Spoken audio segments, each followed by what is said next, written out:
Salam jumpa saudara-saudariku terkasih dimanapun berada. Semoga kita semua dalam keadaan baik dan sehat. Dan semoga Tuhan yang maha baik selalu dan senantiasa menyertai kita. Saudara-saudari dimanapun berada teristimewa umat beriman Katolik. Pada sesi ini saya ingin memaparkan beberapa poin penting yang ini merupakan keistimewaan atau keunggulan yang dimiliki oleh gereja Katolik dan dampaknya bagi dunia. Saudara-saudariku terkasih, besar harapan konten-konten yang saya bawakan di dalam channel ini yang banyak di sana berisi tentang katekese, kiranya ini semakin menyuburkan iman kekatolikan kita dalam kehidupan kita sehari-hari. Maka untuk menambah pemahaman kita, pengetahuan kita, begitu banyak tema tentang berbagai macam katekese saya bawakan di dalam channel ini. Saudara dan saudariku terkasih, bicara tentang keunggulan atau keistimewaan gereja Katolik, begitu banyak kita temukan di sana.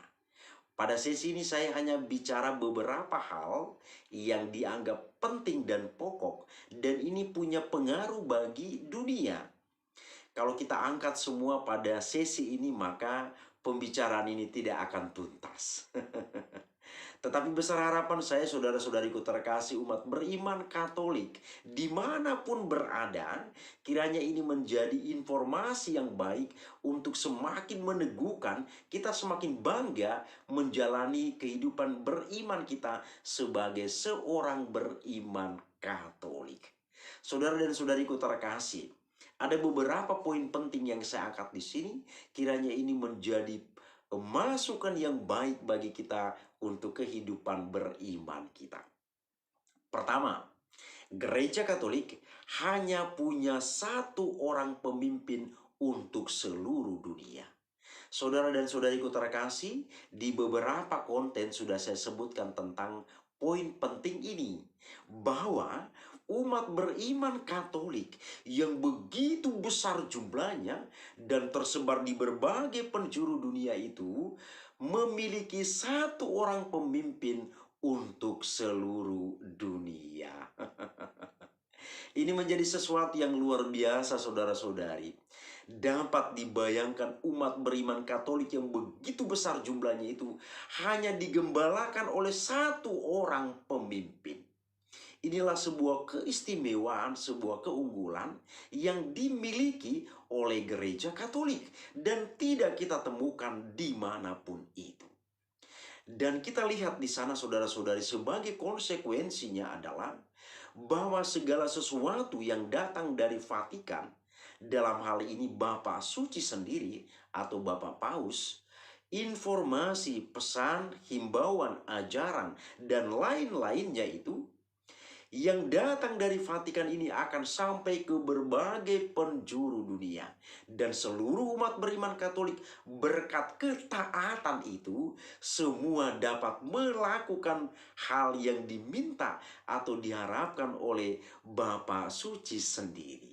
Saudara-saudariku terkasih, ini sangat indah dan menarik, bahwa begitu banyak umat Katolik yang menyebar di berbagai penjuru dunia itu hanya punya satu orang pemimpin. Ini sesuatu yang sangat luar biasa yang ada dalam gereja Katolik. Jadi sekali lagi, saudara-saudari, gereja Katolik dengan jumlah umat yang begitu besar yang menyebar di berbagai penjuru dunia itu hanya memiliki satu orang pemimpin. Inilah keistimewaan atau keunggulan yang pertama yang dimiliki oleh gereja Katolik. Yang kedua, gereja Katolik itu memiliki hierarki. Hierarki itu dalam bahasa Yunani hieros arche, yang artinya pemerintahan kudus. Di dalam struktur itu kita lihat yang paling bawah adalah diakon, kemudian imam, kemudian uskup, lalu yang paling tinggi adalah paus. Nah, mereka-mereka inilah disebut sebagai pejabat-pejabat dalam gereja Katolik. Saudara-saudariku terkasih, dengan struktur hierarki ini, maka segala macam informasi, perintah himbauan itu dapat berjalan dengan baik berkat orang-orang yang ada di dalam hierarki ini. Saudara-saudariku terkasih, Bapak Paus menyampaikan informasi itu akan sampai pada sebuah keuskupan. Keuskupan akan meneruskan itu ke paroki, ke para imam, para diakon dan lain sebagainya, hingga sampai ke umat beriman Katolik. Jadi segala macam informasi ajaran itu, saudara-saudari, terstruktur dengan baik berkat adanya hierarki yang ada dalam gereja Katolik. Maka saudara-saudariku terkasih, umat beriman Katolik yang ada di sebuah wilayah atau sebuah daerah itu tidak akan mungkin memiliki ajaran tersendiri. Karena apa?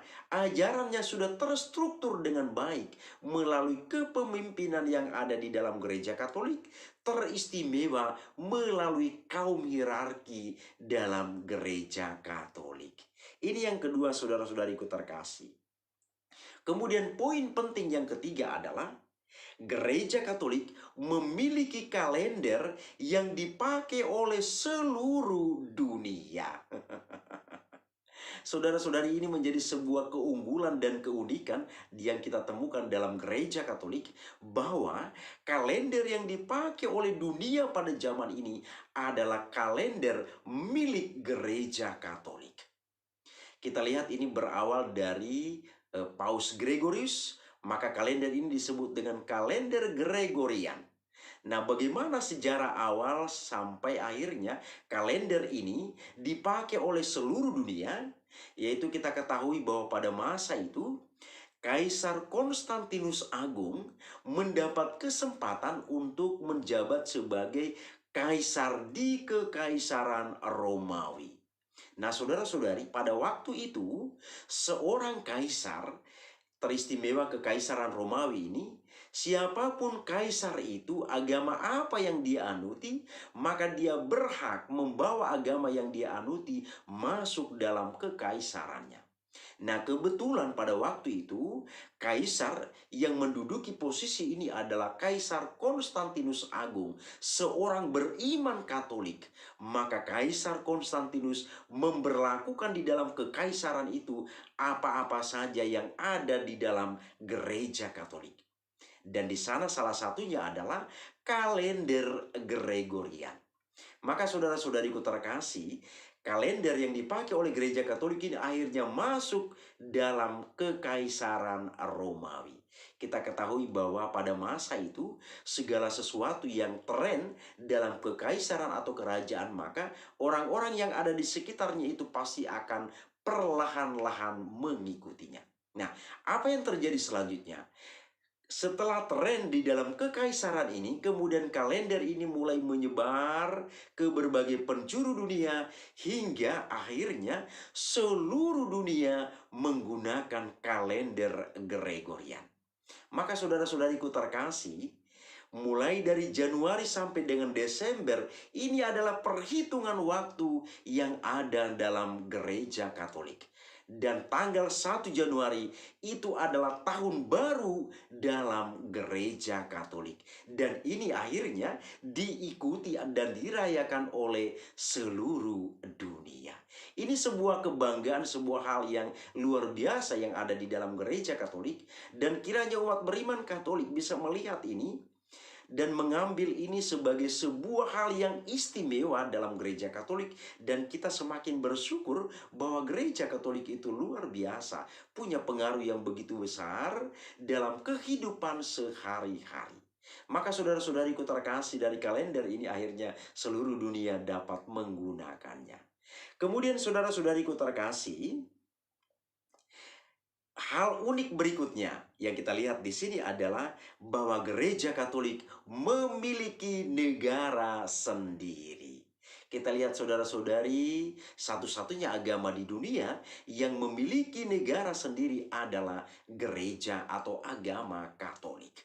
Saudara dan saudariku terkasih, pusatnya itu adalah Vatikan. Dan Vatikan itu sendiri adalah sebuah negara yang punya kedaulatan atau negara yang berdaulat. Dan sebagai pemimpin dari negara ini adalah Paus sendiri. Maka saudara-saudariku terkasih, dalam diri paus itu ada dua jabatan penting yang diembannya. Yaitu pertama, dalam urusan gereja Katolik, beliau menjabat sebagai pemimpin tertinggi gereja Katolik untuk seluruh dunia. Dan dalam hubungan bilateral atau dunia politik, paus itu bertindak sebagai kepala negara Vatikan. Ini luar biasa saudara-saudari. Dan ini menjadi istimewa di dunia bahwa seorang pemimpin di dalam dirinya itu ada dua jabatan yang diembannya. Itulah paus. Jadi dalam urusan gereja, paus bertindak sebagai kepala gereja. Tetapi dalam urusan bilateral, hubungan politik antar negara-negara, maka paus bertindak sebagai kepala negara Vatikan. Saudara dan saudariku terkasih, kita ketahui bahwa Vatikan itu hanya sebuah kota, tetapi bisa menjadi negara sendiri. Jadi Vatikan itu boleh dikatakan negara di dalam negara. Karena kita ketahui Italia itu adalah ibu kotanya Roma. Dan di dalam kota Roma inilah Vatikan itu berada. Jadi Vatikan itu disebut sebagai negara di dalam negara. Saudara dan saudariku terkasih, luas Vatikan itu hanya 44 hektar. Atau sama dengan 7.000 meter, 700.000 meter persegi. Saya ralat 700.000 meter persegi. Kemudian panjangnya itu 1045 meter. Dan lebar 850 meter. Kemudian saudara-saudariku terkasih, populasi atau jumlah penduduk yang ada di negara Vatikan ini kurang lebih sekitar 1.000 orang.